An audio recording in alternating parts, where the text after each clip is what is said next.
नमस्कार। घटना चक्र बुक वीडियो के इस शैक्षणिक मंच पर आपका स्वागत है। हमारा उद्देश्य है ज्ञान को सरल, स्पष्ट और सुलभ रूप में आप तक पहुंचाना। आइए आरंभ करते हैं अध्ययन और सफलता की इस यात्रा को। नमस्कार। उत्तर प्रदेश के वाइल्ड लाइफ के बारे में जब हम सोचते हैं तो क्या जहन में आता है? शायद जंगल, जानवर, है ना? पर आज हम इनकी कहानी को कुछ अलग नजरिए से देखेंगे, आंकड़ों के जरिए। और ये नंबर्स हमें प्रदेश की बायोडायवर्सिटी के बारे में बहुत कुछ बताते हैं। तो चलिए सीधे सबसे जरूरी नंबर पर आते हैं। ये नंबर है 31। जी हां, 31। उत्तर प्रदेश में वन्यजीवों के संरक्षण के लिए कुल 31 डेडिकेटेड एरियाज हैं।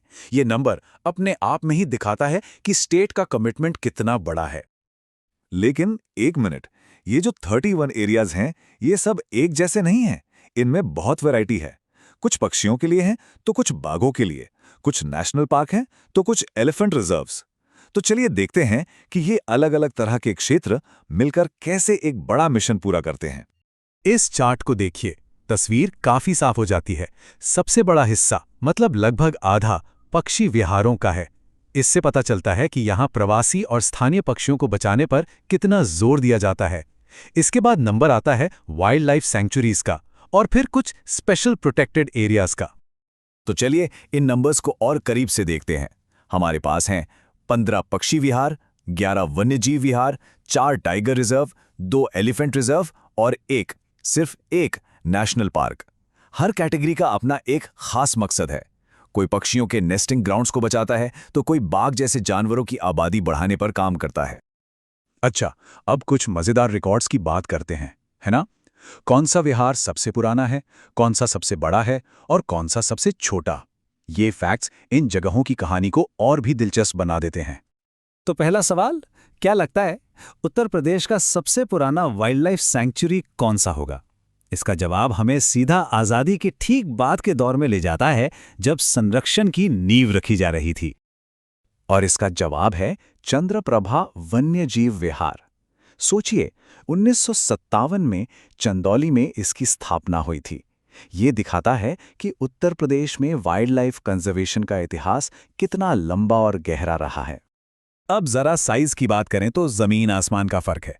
एक तरफ है विशाल हस्तिनापुर वन्यजीव विहार, जो 1100 वर्ग किलोमीटर से भी ज्यादा में फैला है, और दूसरी तरफ है ललितपुर का महावीर स्वामी वन्यजीव विहार, जो प्रदेश का सबसे छोटा विहार है। ये दिखाता है कि अलग अलग जरूरतों के हिसाब से संरक्षण होता है। और यही कहानी पक्षी विहारों में भी दोहराई जाती है। कन्नौज का लाख बहोसी सबसे बड़ा है, तो अलीगढ़ की शेखा झील सबसे छोटी। लेकिन साइज चाहे जो भी हो, हर विहार पक्षियों के जीवन के लिए, उनके माइग्रेशन रूट्स के लिए बहुत ज्यादा जरूरी है। ठीक है, तो अब तक हमने जनरल सैंक्चुरीज की बात की। चलिए अब कुछ स्पेशल एरियाज पर फोकस करते हैं, जो बाघ और हाथी जैसी खास प्रजातियों के लिए बनाए गए हैं, और साथ ही एक बिल्कुल नए और अनोखे आइडिया पर भी नजर डालेंगे। 4, ये नंबर बहुत जरूरी है। उत्तर प्रदेश में कुल 4 टाइगर रिजर्व्स हैं। ये रिजर्व सिर्फ स्टेट के लिए ही नहीं, बल्कि हमारे नेशनल एनिमल बाघ को बचाने के लिए नेशनल लेवल पर भी एक बहुत बड़ी भूमिका निभाते हैं। ये 4 रिजर्व हैं: दुधवा, पीलीभीत, रानीपुर और अमनगढ़ बफर। ये सिर्फ जंगल नहीं है, ये बाघों और उनके हैबिटेट के लिए एक तरह से मजबूत किले हैं, जो उनकी आबादी को फलने फूलने में मदद करते हैं। बाघों की ही तरह हाथियों पर भी स्पेशल फोकस है। उत्तर प्रदेश में 2 एलिफेंट रिजर्व्स हैं। ये इन शानदार जानवरों को न सिर्फ एक सुरक्षित घर देते हैं, बल्कि एक जंगल से दूसरे जंगल तक जाने के लिए सेफ कॉरिडोर भी मुहैया कराते हैं। अब एक बहुत ही अनोखी और सच कहूं तो एक जबरदस्त पहल की बात करते हैं, ग्राम 1। इसका कॉन्सेप्ट ही अलग है। इसमें जंगल का मैनेजमेंट सरकारी एजेंसियों के साथ साथ सीधे गांव के लोग करते हैं।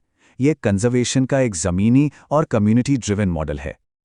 और इस बेहतरीन पहल का आगाज कहां से हुआ? सोनभद्र के बेलहत्थी गांव से, जो प्रदेश का पहला ग्राम 1 बना। ये एक परफेक्ट एग्जाम्पल है कि कैसे लोकल कम्युनिटीज संरक्षण में सबसे बड़ी ताकत बन सकती हैं। तो हमने इतने सारे नंबर्स और फैक्ट्स देखे, पर सवाल ये है कि इन सब का आखिर मतलब क्या है? ये आंकड़े, ये रिकॉर्ड्स, ये स्पेशल एरियाज, ये सब मिलकर हमें उत्तर प्रदेश के वाइल्ड लाइफ के बारे में क्या बड़ी पिक्चर दिखाते हैं। चलिए अब इसे समझते हैं। तो अगर हम पूरी कहानी को एक साथ जोड़ें तो क्या दिखता है? एक तो यह कि 31 प्रोटेक्टेड एरियाज का एक बहुत बड़ा नेटवर्क है। दूसरा, इसका इतिहास काफी पुराना है, 1957 से। तीसरा, ये नेटवर्क बहुत डाइवर्स है, पक्षियों से लेकर बाघों तक सबको कवर करता है। और चौथा, ग्राम वन जैसी नई सोच भी अपनाई जा रही है। तो ये सिर्फ आंकड़े नहीं हैं, ये असल में उत्तर प्रदेश का अपनी बेशकीमती बायोडायवर्सिटी को बचाने का एक मजबूत वादा है, एक कमिटमेंट है। ये इस इलाके की कुदरती विरासत के भविष्य के लिए एक बहुत जरूरी इन्वेस्टमेंट है। लेकिन यहां एक बड़ा सवाल भी खड़ा होता है। जैसे जैसे हमारे पर्यावरण पर दबाव बढ़ रहा है, ये 31 जगहों का नेटवर्क आने वाले कल में हमारे वन्यजीवों को कैसे बचा पाएगा? ये एक ऐसी चुनौती है जिस पर लगातार सोचना और काम करना होगा।